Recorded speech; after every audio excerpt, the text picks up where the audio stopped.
So you didn't make the cut. What's your reaction to that? Well, look, Murray River region only locked down for over 140 days during COVID. I don't know why we would be disappointed, to be honest. I think not a lot of thought's been put into this, but there are regions right across Australia that need this support. And I get the stimulation of the tourism industry and certainly the aviation industry, but I think they've just badged it wrong. So the Deputy Prime Minister, Michael McCormack, said yesterday, well, when it comes to areas, particularly, in regional New South Wales or whatever, people tend to just drive to those locations anyway. What's your response to that? Well, I don't know that a lot of people drive to Broken Hill, to be honest, and flights to Broken Hill are prohibitive, and it's a great destination. But here on the Murray region, we have over 70,000 international tourists in a normal year, and they're badged as a stimulus because of the lack of international tourists, and the locations they've selected are a little bit confusing. The northern location, Tasmania, I couldn't imagine that it attracted a lot of international tourists. But the point is that the stimulus is about the aviation industry and tourism, and Merimbula, great outcome because they have gone through hell, but so has the rest of Australia. So I just think they're badged it wrong, and I think again, it's disappointing. Albury, 270,000 people arrive here every year on a normal year, but we've lost over $4 million at our airport just in the last 12 months. So Mildura, again, not included. So the Murray River region goes bare, and as I said, 140 days of lockdown, and we just keep being treated like second cousins. Well, the government says those locations were selected because those locations have the highest reliance on JobKeeper. So do you still believe that they are the wrong locations that have been selected?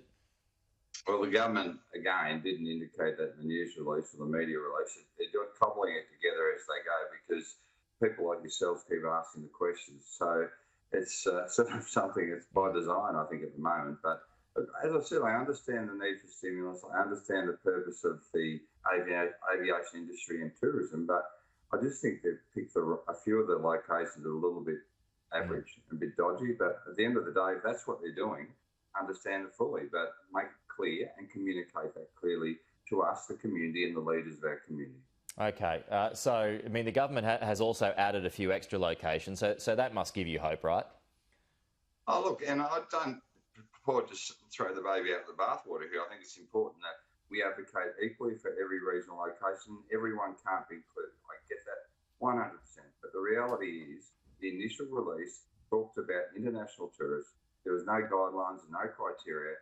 But as the hours go on, we keep getting bits and pieces out of government. And I understand that. But it's a moving feast and you don't give up hope. But, as I say, the Murray River region has been shut up for 140 days during lockdown. And certainly our tourism has taken a battering. And again, the Deputy Prime Minister may say they drive to our location, but a lot of them are locked down and we couldn't cross the border. So it's just a little bit disappointing, that's all. And we'll continue to advocate on our region's behalf. Okay, when it comes to the vaccine rollout, particularly in regional areas, Kevin, what sort of concerns do you have about that, if any? Oh, no, look, it's going along well at the moment. And I think, again, our frontline workers are being vaccinated. And I think it's important that the vulnerable communities are served first. I think the systems are in place and I'm very confident that it'll be done. And once it's done, hopefully we'll see some blue sky out of all this pandemic. I think it's been a real challenge for us. And again, don't like taking pieces out of the government. I think they're trying their hardest to do what they need to do. But again, as I say, this particular issue is a moving feast. We'll see what happens next. Okay. Kevin Mack, the Mayor of Albury and the Chair of Regional Capitals Australia. Thanks for your time, Kevin. We'll talk to you soon. Thanks, guys.